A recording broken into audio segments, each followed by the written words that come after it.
నమస్తే welcome to our channel నేను మిసిరి సజ్జల భార్గవ్ రెడ్డిపై సిఐడి కేసు నమోదు చేసిందా సో ఇప్పుడు వాళ్ళు వేసుకున్న ఏదైతే వాళ్ళు తీసుకున్న గోతులో వాళ్ళే పడ్డారా వాళ్ళు అనుకున్న దానికంటే ఇప్పుడు సీన్ రివర్స్ అయిందా సో ఈ అంశాన్ని మనకు వివరించడానికి మనతో పాటు ఉన్నారు ప్రముఖ రాజకీయ విశ్లేషకులు సీతారత్న కుమారి గారు నమస్కారం మేడం నమస్తే మనం ఇప్పుడు చూస్తున్నట్టయితే సజ్జల భార్గవ్ రెడ్డి ఎవరైతే సజ్జల రామకృష్ణారెడ్డి కుమారుడు వైసీపీ సోషల్ మీడియాని తను హ్యాండిల్ చేస్తారు సో ఇలాంటి సమయంలో ఏంటంటే ఈ పింఛన్స్ ఏవైతే రాలేదో అది ఎందుకు రాలేదు అంటే చంద్రబాబు నాయుడు గారి పేరు చెప్పడం జరిగింది సో ఐవీఆర్ఎఫ్ కాల్స్ ద్వారా తప్పుడు సమాచారం ప్రజల్లోకి తీసుకెళ్లారని చెప్పేసి వల్ల రామయ్య గారు అయితే ఒక ఫిర్యాదు ఈసీకి ఇచ్చారు దీనివల్ల ఇప్పుడు సిఐడిని ఆదేశించింది ఈసీ ఏంటంటే దీని మీద సమగ్ర విచారణ చేసేసి ఐజీ ఎవరైతే ఉన్నారో వాళ్ళకి మాకు ఇవ్వండి అని చెప్పేసి అయితే నివేదిక ఇవ్వాలని చెప్పేసి అయితే చేశారు సో ఇందులో మరి రేపటి రోజున ఇప్పుడు ఇంత తక్కువ కాలం ఉంది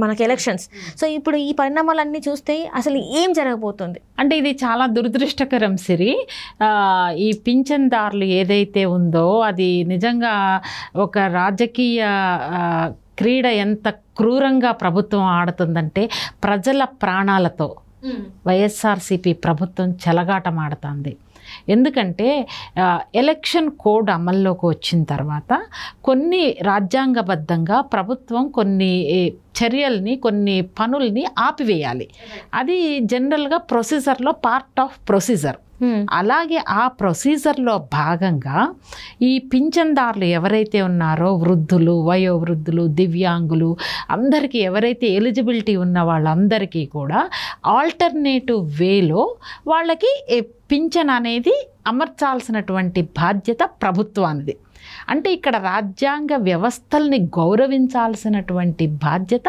వైఎస్ఆర్సీపీ ప్రభుత్వం మీద ఉంది వాళ్ళు ఏం చేస్తున్నారంటే ఎప్పుడైతే ఎలక్షన్ కమిషన్ వాలంటీర్స్ని పక్కన పెట్టి ఆల్టర్నేటివ్ అరేంజ్మెంట్ చేయమని ప్రభుత్వానికి చాలా ఖచ్చితమైన ఆదేశాలని ఇచ్చిన సందర్భంలో ఈ ఎవరైతే సిఎస్ ఉన్నారో జవహర్ రెడ్డి గారు ఆయన ఒక వైఎస్ఆర్సీపీ కార్యకర్తలాగా ఒక ఐఏఎస్ ఆఫీసర్ అయ్యుండి ప్రభుత్వం ఆంధ్రప్రదేశ్ ప్రజల డబ్బులు ఆ ప్రజలు ట్యాక్స్ కట్టిన రూపంలో జీతం తీసుకుంటున్నటువంటి జవహర్ రెడ్డి గారు ప్రజల తరపున పనిచేయకుండా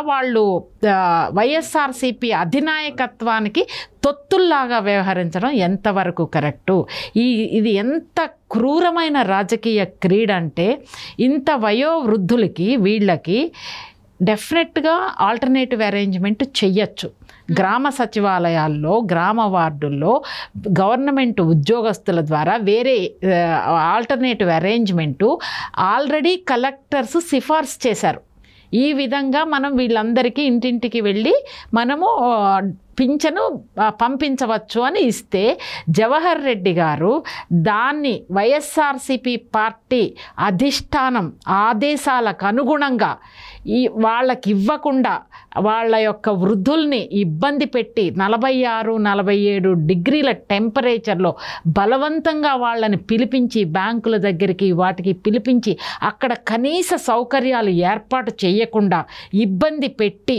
వచ్చిన తర్వాత కూడా ఈరోజు డబ్బులు క్రెడిట్ అవ్వలేదు ఈరోజు మీకు డబ్బులు లేవు అని వెనక్కి పంపించడం లాస్ట్ మంత్ చాలామంది చనిపోయారు ఇప్పుడు చనిపోతున్నారు ప్రతిరోజు ఎండలకి భానుడి ప్రతాపాన్ని తట్టుకోలేక ఇంత రాజకీయ క్రీడ చేయడానికి ఇంతమంది చావుకి కారణమైన జవహర్ రెడ్డి గారి మీద చర్యలు తీసుకోవాల్సిన అవసరం ఉందా లేదా ఎందుకంటే ఇది ఏం చేస్తున్నారంటే దీని మీద మొత్తం ఏం చేస్తున్నారంటే వీళ్ళు ఇదిగో చంద్రబాబు నాయుడు గారు వల్లనే ఈ రోజున ఈ పథకం ఇంటింటికి రావడం ఆగిపోయింది దానివలన ప్రజలకు ఇన్ని ఇబ్బందులు ఇస్తున్నారు అనే ఒక దుష్ప్రచారాన్ని వైఎస్ఆర్సీపీ ప్రభుత్వం శ్రీకారం చుట్టింది ఎందుకంటే వాళ్ళు ఏవైతే తప్పులు చేస్తారో ఏదైతే అవినీతి పనులు చేస్తారో ఏదైతే డర్టీ గేమ్స్ ప్లే చేస్తారో అవన్నీ వాళ్ళు చేసి తెలుగుదేశం పార్టీ మీద వాళ్ళు చేశారు అని వీళ్ళు మొట్టమొదటి నుంచి వాళ్ళు చేసిన తప్పుడు పనుల్ని తెలుగుదేశం పార్టీకి అంటగడుతున్నారు ప్రతి విషయంలో కూడా ఈ రోజున గవర్నమెంట్కి అవకాశం ఉంది ఆల్టర్నేటివ్ అరేంజ్మెంట్ చేయడానికి. అది చెయ్యకుండా ఇదిగో చంద్రబాబు నాయుడు గారి వల్లనే మేము పింఛన్ మీకు రాలేకపోతున్నారు, ఈ దుస్థితికి మీరు ఇక్కడికి రావడానికి కారణం చంద్రబాబు నాయుడు గారు అనే ఒక దుష్ప్రచారాన్ని బలంగా ఈ సోషల్ మీడియా ద్వారా ఈ సజ్జల భార్గవరెడ్డి అనే వ్యక్తి ఆధ్వర్యంలో ప్రజల్లోకి ఒక ద్వేషపూరితమైనటువంటి వాతావరణాన్ని సృష్టించి తద్వారా తెలుగుదేశం పార్టీ ఓటు బ్యాంకింగ్ని దెబ్బ కొట్టాలి అనే ఒక నీచమైన ఆలోచన విధానంతో ముందుకెళ్తున్న సిచ్యుయేషన్లో తెలుగుదేశం పార్టీ నాయకులు వర్లరామయ్య గారు దీన్ని ఈసీకి ఫిర్యాదు చేయడం జరిగింది. అంటే నేనంటాను, మీకు ఎలక్షన్స్ ఇవి ఓటు అధికారంలో రావడానికి ముఖ్యమే ప్రతి పార్టీకి, కానీ ఇంత నీచానికి వైఎస్ఆర్సీపీ పార్టీ దిగజారాలా? అధికారంలోకి రావడానికి యుక్తులు చేయడం, జిత్తులు అన్ని సర్వశక్తులు ఒడ్డుతారు. రాజకీయ ఎత్తుగడలు సర్వసాధారణం. కానీ ఇక్కడ వైఎస్ఆర్సీపీ డేంజర్ గేమ్ ఏంటంటే ప్రజల ప్రాణాలతో చెలగాటమాడుతుంది. ఈ పాపం ఊరికే పోదమ్మా. ఎందుకంటే ఎందుకు ఇబ్బంది పెడుతున్నారు మీరు ప్రజల్ని? చాలా చక్కగా మీరు ఇంటికెళ్ళి ఆల్టర్నేటివ్ అరేంజ్మెంట్స్ కలెక్టర్స్ సిఫారసు చేశారు. జవహర్ రెడ్డి గారు వాటిని ఎందుకు తుంగలోకి తొక్కారు? వాటిని ఎందుకు డస్ట్బిన్లో పడేశారు? ఎందుకు మీరు ఇండివిజువల్గా యాక్ట్ తీసుకుంటున్నారు? ఎందుకు మీరు కలెక్టర్ల మాటకి రెస్పెక్ట్ ఇవ్వడం లేదు? వైఎస్ఆర్ చీఫ్ ఏది చెప్తే అది చేయడం వల్ల మీకు జరిగే పర్సనల్ బెనిఫిట్ ఏంటి? ఇవన్నీ ఆలోచించాల్సిన అంశాలు కదా. వీళ్ళు చేసిన తప్పుడు పనులు, వీళ్ళు తీసుకున్న నిర్ణయాల వలన ప్రజలు చనిపోవడం వలన ఆ యొక్క కోపాన్ని, ప్రజల కోపాన్ని టీడీపీ వైపు డైవర్ట్ చేయడం అనేది ఎంత క్రూరమైన ఆలోచన విధానానికి నిదర్శనం అమ్మ ఇది. సో ఈ సందర్భంలో ఏంటంటే డెఫినెట్గా పాపం ఎవరైతే ఈ ఎండల్లో 47 డిగ్రీలో వాళ్ళకి మంచినీళ్ళు లేవు, టాయిలెట్ ఫెసిలిటీస్ లేవు, ఇమ్మీడియట్గా ఏదన్నా అయితే అక్కడ అంబులెన్స్ ఫెసిలిటీ లేదు, రైట్, ఏమన్నా ఎమర్జెన్సీ అయితే తీసుకెళ్లాల్సిన అవసరం ఉందా? వాటరు చలివేంద్రాలు ఏర్పాటు చేయాలా? మజ్జిగ ఏర్పాటు చేయడము, మంచినీళ్ళు ఏర్పాటు చేయడము, లేకపోతే అక్కడ కాఫీ, టిఫిన్లు, ఫుడ్ అరేంజ్మెంట్స్ చేయాలి కదా.